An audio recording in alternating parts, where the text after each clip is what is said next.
The little girl's lips trembled as snowflakes settled across her tangled golden hair. Cradling two tiny newborn babies against her chest with the last warmth her small body could offer, she stared down the empty Wyoming road and whispered through tears, "Nobody came back for me."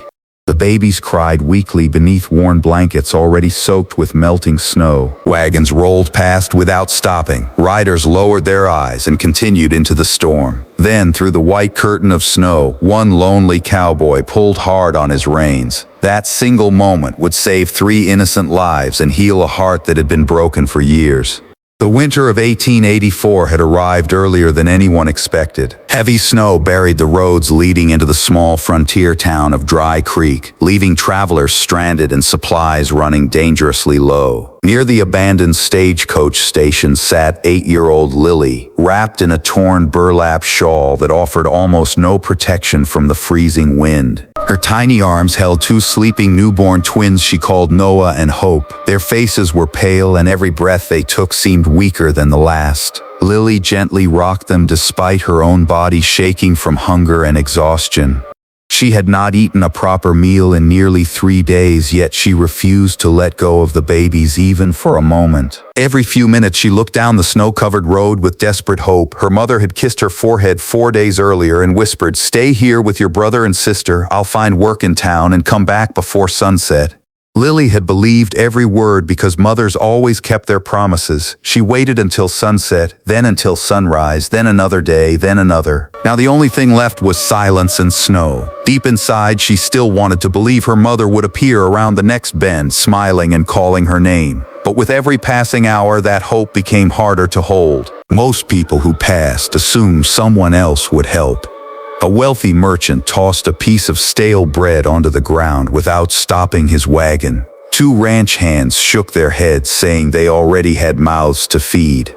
An elderly woman cried quietly as she rode past, but admitted she was too poor to care for 3 children herself. Lily thanked every person, even those who gave her almost nothing. Her mother had taught her that kindness should never disappear, no matter how cruel life became. Nearly 20 miles away, Jack Harper guided his horse through the storm after spending the day buying winter supplies.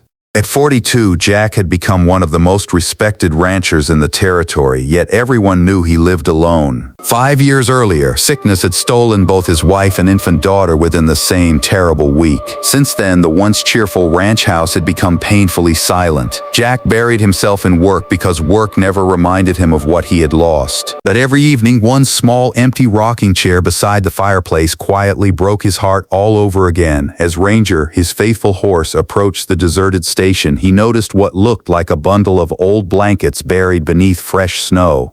Ranger suddenly slowed on his own, refusing to move forward. Jack frowned and climbed down from the saddle. The closer he walked, the more clearly he heard it. Not the wind, but the faint cry of a newborn baby. His heart pounded. He brushed snow aside and froze. There sat a little girl with tear-filled blue eyes, holding 2 tiny infants against her chest.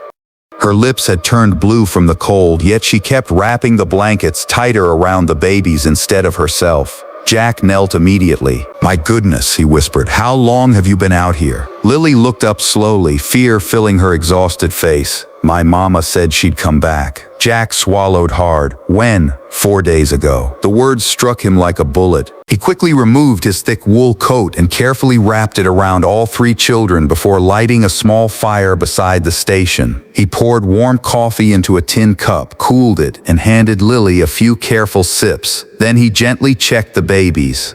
"They're still alive," he whispered thankfully. Lily looked at him with tears running down her frozen cheeks. "I tried to keep them warm. I promised Mama I wouldn't let anything happen to them." Jack had faced blizzards, cattle stampedes, and dangerous outlaws, but nothing had ever shaken him like the courage of this little girl. He looked down the empty road one last time. No wagon, no mother, only endless snow.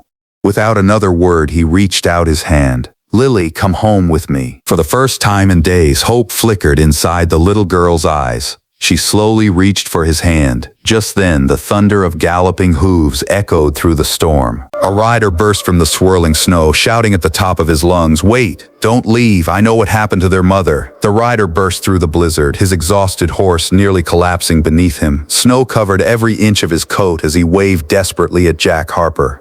"Please," he shouted, "don't ride away. I know what happened to their mother." Jack instinctively stepped in front of Lily and the newborn twins, his hand resting near the revolver on his belt. The stranger raised both hands. "My name is Samuel Briggs," he said, breathing heavily. "I'm the doctor from Pine Ridge. I've been searching for these children for 2 days." Lily's eyes filled with hope. "You know my mama?" she asked. Samuel slowly removed his hat. The sadness on his face answered the question before he spoke. "Your mother, Anna, reached our town during the storm. She found work at a boarding house, but she collapsed from pneumonia before she could earn enough money to return. Before she passed away, she made me promise to find you." From inside his coat, Samuel carefully pulled out a small leather pouch. Inside was a folded letter and a tiny silver locket. She wanted Lily to have these. Jack unfolded the letter with trembling hands. The ink had blurred in places where tears had fallen onto the paper. "My precious Lily, if you're reading this, it means I couldn't keep my promise. I never abandoned you. Every step I took was to save you, Noah and Hope. You have always been the bravest little girl I've ever known. If someone kind finds you, don't be afraid to let them love you. And never forget, you'll always be my little sunshine." Lily couldn't hold back her tears. She clutched the letter against her heart and cried harder than she ever had before. "So, she didn't leave us," she whispered. Jack gently placed his hand on her shoulder. "No, sweetheart. She spent her last moments thinking about you." Lily looked down at Noah and Hope sleeping peacefully beneath Jack's warm coat. "Mama kept her promise," she whispered. "She sent someone." Jack felt something inside him change forever. Without another word, he lifted Noah into one arm, Hope into the other, then looked at Lily. "Come on," he said with a warm smile, "let's go home." Those words were unlike any Lily had heard before. Home. The ride back to Jack's ranch was slow through the heavy snow, but for the first time in days, the children were warm. The fire inside the ranch house burned brightly as Jack wrapped the babies in soft blankets and warmed fresh goat's milk for them. Lily sat quietly beside the fireplace, watching the flames dance across the room. She had almost forgotten what warmth felt like. Over the following weeks, the lonely ranch came alive again. Lily helped feed the chickens every morning before sunrise. She laughed whenever Jack tried teaching her to ride Ranger, usually ending with both of them laughing after she slipped into a snowbank. Noah and Hope grew stronger each day, filling the quiet house with tiny cries that somehow sounded like music instead of noise. Neighbors who once believed Jack would always live alone couldn't believe the change. The man who rarely smiled now laughed every evening at the dinner table. The house that once echoed with silence now echoed with children's voices. Months later, spring covered the Wyoming Valley with wildflowers. Jack took Lily, Noah, and Hope into town. Inside the courthouse, the judge smiled as Jack signed the final papers. "Lily Harper." The little girl looked up. "Yes?" "Would it make you happy," Jack asked softly, "if I became your father, and Noah's and Hope's?" Lily didn't answer. She ran across the room and threw her arms around him.